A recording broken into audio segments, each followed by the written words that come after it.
Ladies, welcome to the show. Good to see you. I mean, what a week. The women of MAGA on the influencer reporting size are a scent. I mean, this story that came out in Politico this week, the first thing I got to ask, that photo that we'll put on the screen here was photoshopped, wasn't it? I mean, you guys weren't all standing together. Is that fair? The Politico, the lead article in the picture, that was real. That was real? Yeah. It looked like Not fake news, Sean. You should be able to spot fake news better. I know. Well, that's why I asked. It was Politico and fake news tend to go together. So, but first, I got to just ask. I mean, it seems to me, Natalie, that these guys, that this is how they wrote of it. Most members of the new media have adopted Trump's hostile relationship to the mainstream media, but Winters goes further than that in making most her like she's accused other White House reporters of taking part in CIA psyops. Like, so what is that? I mean, just I want to put it in your words. What do you think of the rest of the folks that are there now that you've gotten to meet some of them and be around them on a daily basis? Well, look, I always thought these people were pseudo intellectuals, so I don't think I ever internally trumped them up to be anything that they weren't. But nonetheless, I think the corporate structures and just broader media ecosystem that they work for is something that has a lot of intellectual firepower and heavyweight behind them in terms of being the forefront of what we have always sort of deemed the color revolution against Trump, right? Depicting him as an autocrat so they can somehow oppose a democratically elected president because it's hard to square those values when all you preach is how much you care about democracy. So I think that's probably why the three of us, though I know you guys have been in the briefing room longer than I have, enjoy being there because we have a front row seat to what is the dying legacy media. But because right Democrats lost the House, the Senate, the presidency, I think the media has therefore become an increasingly relevant, if not the paramount, maybe second only to the activist judges, vertical or theater of war through which they're trying to oppose President Trump. So that's where my CIA psyop and color revolution critique emanates from. They never explain it in detail. They just try to make me look crazy. But I think the irony of it is that most American people probably understand what I'm saying. You know, Monica, the thing is, you worked for Newsmax, you worked at OAN, and now you're kind of in this new role for Turning Point USA that hasn't had a seat before, hasn't had a presence there before. What do you feel like when you're in that briefing room? Because you've had the experience of working for other news outlets. Now you're representing Turning Point. I mean, how are you viewed, and how do you view the others in there? Yeah, I mean, I think Natalie really put it best in her interview with CNN, saying that, are we real journalists? Yes, we are, because the guys we left the news up to in the previous administration weren't reporting on Joe Biden's cognitive decline and failed the American people as a whole. So now it's our jobs to really bring the true transparency and the reality of it all to the American people in a raw, unfiltered way. So when you see legacy media outlets looking at us as maybe some kind of threat to them, I think that they're absolutely right because we're posing this as a group of people who can be relied on, who can be trusted to bring the real truth. I see these media outlets as quickly dying. I don't see them really lasting any longer than maybe the first or second term of this or year of this administration. We saw how they reported on President Trump during his first term. Now we're here in the second term, and it's clear President Trump is not going to put up with what we saw back in 2016. So when they see people like us, I think that they fear for their jobs. I think that we're definitely looking towards another big shakeup in the coming month or two. I think that's something that the press secretary is keen on doing. And, I love being here. I love seeing, the mainstream media kind of look at us like, what are these people doing here? But in the reality of it, I love that the American people can trust people like us for the truth and for the real facts and the hard facts of what's really happening in the ins and outs of the White House. You know, Reagan, going to this political story again, it says, without dedicated seats of their own, a group of about a dozen new media reporters have taken to gathering in the quote unquote conservative corner, as some reporters call it, along the far wall of the briefing room near the quote new media seat that Trump's press secretary Caroline Leavitt has sent aside for rotating cast of alternative outlets and conservative influencers. Reagan Reese, you're in a very interesting spot because the Daily Right. Caller has had a seat for a while, and yet you guys represent the sort of the right side of the thing. So where do you guys fit into this equation? What is it like for you? Because you're not establishment by no means, but yet you guys have gotten a seat. You've, by virtue of the audience and the size and scope of the Daily Caller, where do you fit into the equation? Yeah, I'm in a really interesting position right now. And yeah, we've had this seat for a long time. There have been White House correspondents that have come before me of, different political ideologies at the Daily Caller, Caitlin Collins, Sagar, Shelby Talcott, who have all gone and made an interesting name for themselves and are, now still in the White House with me. And so I think that's what has set us up to have a seat in the briefing room.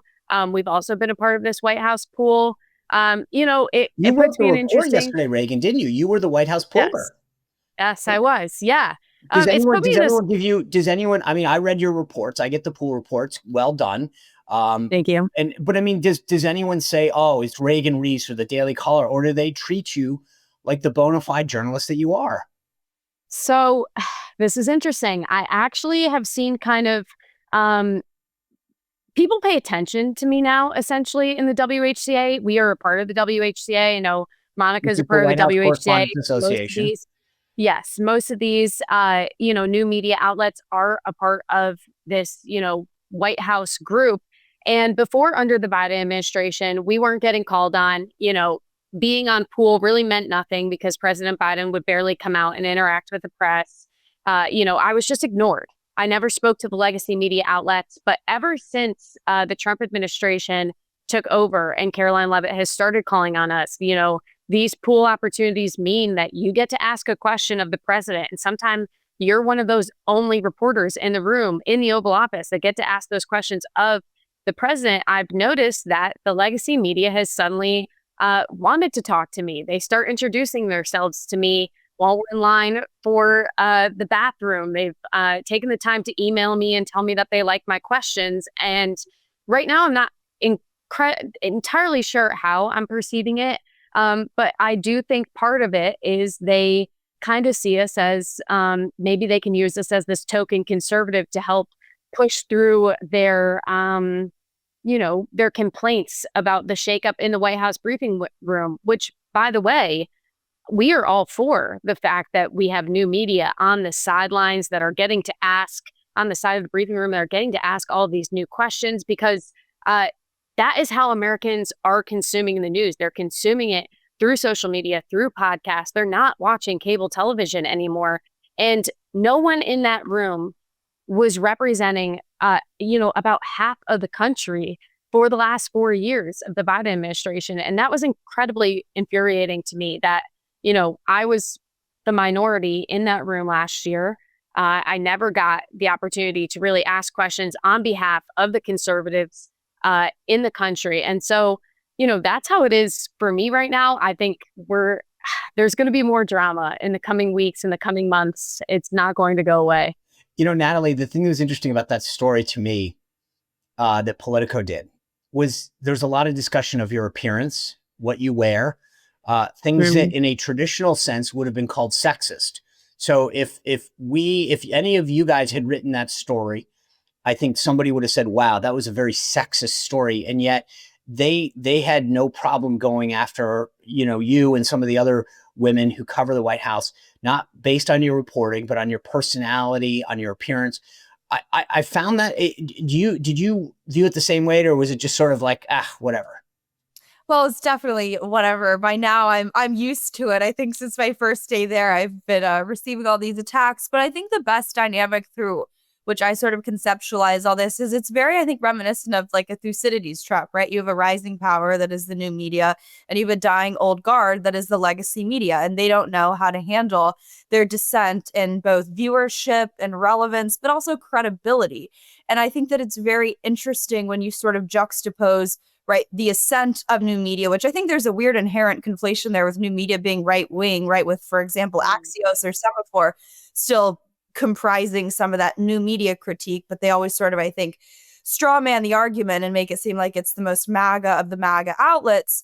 But I think the most important thing is sort of what, you guys were getting at, which is the idea that for how long this group of, elitist credentialed institutions and media outlets get to dictate what the discourse is in American politics when they represent, 0.01% of the population. And frankly, they have not learned their lesson. I think the Kilmar Garcia situation, right, the Maryland man hoax, is a perfect illustrative example of that, right? The American people don't want to know about a, triple threat criminal, wife beating, whatever, the whole gamut, illegal alien, what his human rights were when he was on a, deportation flight.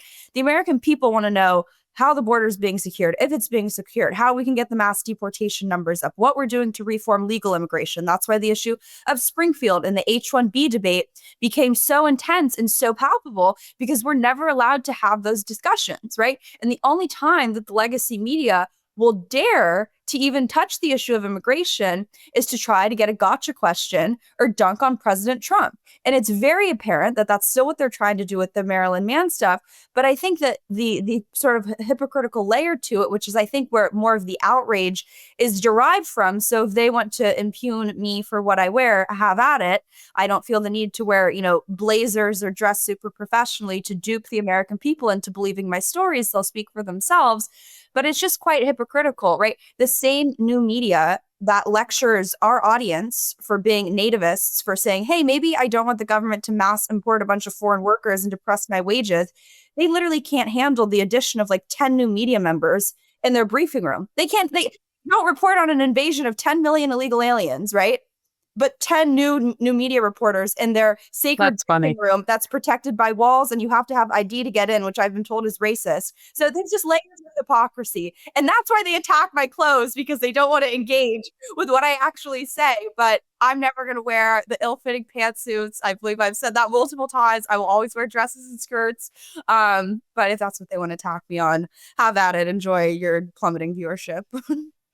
Monica, it's interesting because there's this belief. I agree with you guys. After what they have done to gaslight the American people on key issues, whether it's the Abrego Garcia issue right now, which is he's a family man from Maryland, for goodness sake, or the Russia hoax, the Steele dossier, the Hunter Biden laptop, and let me go on.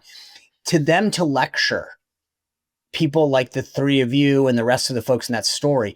The funny part about it is, number one, I will tell you, when I was in the White House, I used to say some of the toughest stories that I dealt with were coming from the likes of Breitbart, the Daily Caller. Like, I didn't get a pass by any of these guys. Monica, do you think that your job, as portrayed by Politico and others, is to buttress them or to ask issues that aren't getting issued? Like, what do you think your role is in the briefing room? I'm asking the questions on the behalf of the American people and what American people really want to know. They don't want to know about, these certain topics that maybe New York Times or CNN thinks are important. I'm going to ask what everyday people think is important to them. I mean, you think of an everyday American person living in middle America, when they can't afford their groceries under the Biden administration, or they're worrying about boys on their, daughter's sports teams. I think that's really the important questions we should be asking. And there should be a standard to that. And it's not only Politico. I mean, it's also the New York Times that really came after my question in the briefing room, which thought that I was echoing right-wing opinions and right-wing talking points, when a simple Google search will show that the preface to my question, I mean, I asked— What was the question? I asked simply, there was not one single Democrat senator that voted in favor of keeping men out of women's sports. And, what does the White House, what kind of standard does that set for American people? What does the White House have to say about that? And the New York Times took that preface of that question, that not one single Democrat senator voted against, and said this was a right-wing talking point. A simple Google search will show that not a single Democrat senator voted in favor of keeping men out of women's sports. So the fact that they chose that to really attack me on, also, by the way, Turning Point is a 501c3. We're not far right. We're technically not supposed to be politically biased, which I think is also very funny. It just goes to show true colors from the left wing and even from the mainstream media.